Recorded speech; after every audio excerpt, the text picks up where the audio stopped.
درود دوستان، امروز قراره با هم بریم سفری تصویری به یکی از جادویی ترین کشورهای دنیا. کشوری که ترکیبی از تاریخ پرفراز و نشیب، طبیعتی بکر، افسانه‌های عجیب و فرهنگی متفاوت داره. اگه دنبال یک کشور اسرارآمیز و پر از افسانه‌های قدیمی هستی، اسکاتلند دقیقاً همونجاست. امروز میریم سراغ سرزمینی که کوه‌هاش قصه میگن، دریاچه‌هاش افسانه دارن و مردمانش هنوز به سنت‌هاش افتخار میکنن. پس آماده باش، سفری متفاوت در پیش داریم. اسکاتلند در شمال بریتانیا قرار داره و یکی از 4 کشور پادشاهی متحد است. پایتختش شهر زیبای ادینبرو هست با معماری تاریخی، قلعه‌ای عظیم و جشنواره‌های هنری. اما بزرگترین شهر اسکاتلند گلاسگوه که یه شهر پر از انرژی و جوانه. هرچند اسکاتلند جزو بریتانیای متحد است، اما سیستم آموزشی، حقوقی و حتی ورزشی مستقل داره. مثلا تیم ملی فوتبال خودش رو داره و پارلمان محلی هم برای خودش قانون‌گذاری میکنه. اسکاتلند 5.5 میلیون نفر جمعیت داره، اما نکته جالب اینجاست که نسبت به وسعتش تراکم جمعیت کمی داره، مخصوصا در مناطق شمالی که کاملا بکر باقی موندن.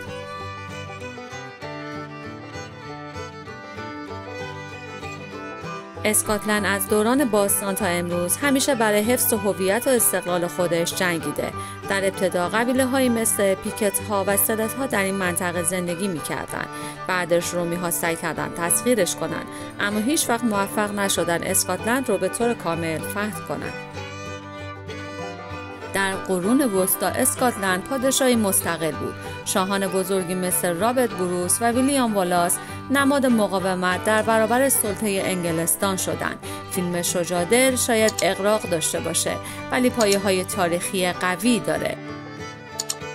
در قرن 17 و 18 فشارهای سیاسی و اقتصادی باعث شد اسکاتلند و انگلستان در نهایت در قالب اتحاد 1707 یکی بشن و بریتانیای کبیر تشکیل بشه. اما هنوز هم خیلی از اسکاتلندی ها به استقلال تمایل دارند. در سال 2014 همه پرسی استقلال برگزار شد و 45% مردم به جدا شدن رأی دادند. پس این بحث هنوز زنده است.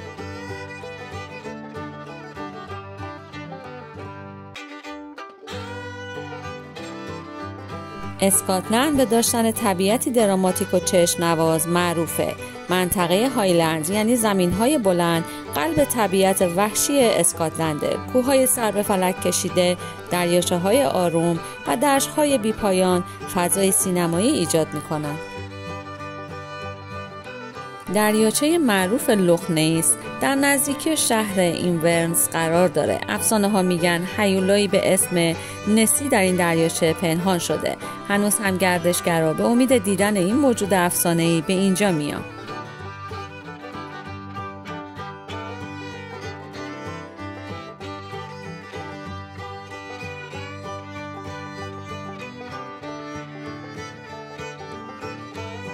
جزایر اسکاتلند هم فوق‌العاده هستند. مثلا جزیره اسکای با صخره‌های عجیب و آب و هوای مرموزش یکی از بهترین مقاصد عکاسی در اروپاست. حتی هوای خاکستری بارون‌های ریز و مه صبحگاهی این کشور رو خاص‌تر کرده.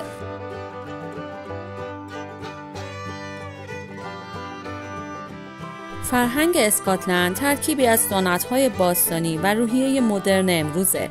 مردم این کشور هنوز هم با غرور دامن‌های تاتار می‌پوشند. هر خانواده طرح خاص خودش رو داره و این دامن‌ها فقط برای جشن‌ها نیست، بخشی از هویت مردمه.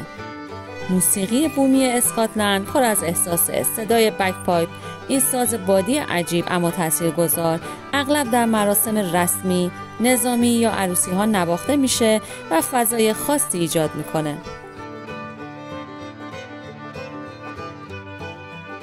اسکاتلندی ها برخلاف تصور برخی مردم بسیار گرم و صمیمی هستند. لهجه خاص خودشون رو دارن و در برخی مناطق هنوز هم زبان گیل اسکاتلندی صحبت میشه.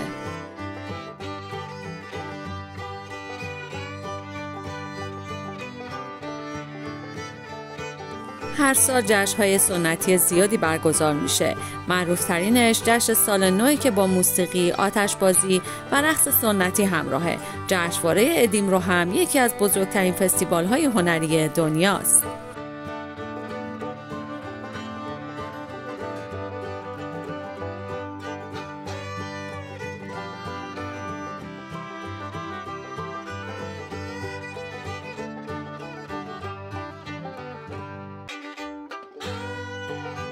غذاهای اسکاتلندی ساده اما قوی. معروفترینشون هگیس هست که ترکیبی از دل و جیگر گوسفند با ادویه و جو که در معده گوسفند پخته میشه. شاید عجیب به نظر بیاد ولی نماد آشپزی سنتی اسکاتلنده. غذاهای دیگه مثل سوپ ماهی دودی یا نوعی شیرینی سنتی اسکاتلند هم خیلی محبوبن.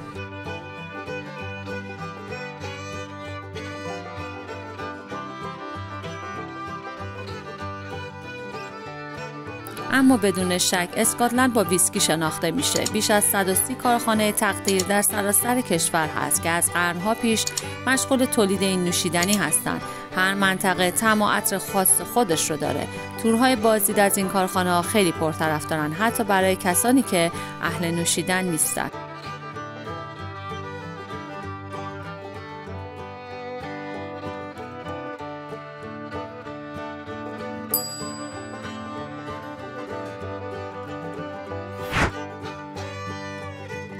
و این بود قصه اسکاتلند، جایی که مه بر فراز کوه‌ها میرقصه، دریاچه‌ها رازهای قدیمی در دل دارن و تاریخ در سنگ فرش خیابون‌ها نفس میکشه.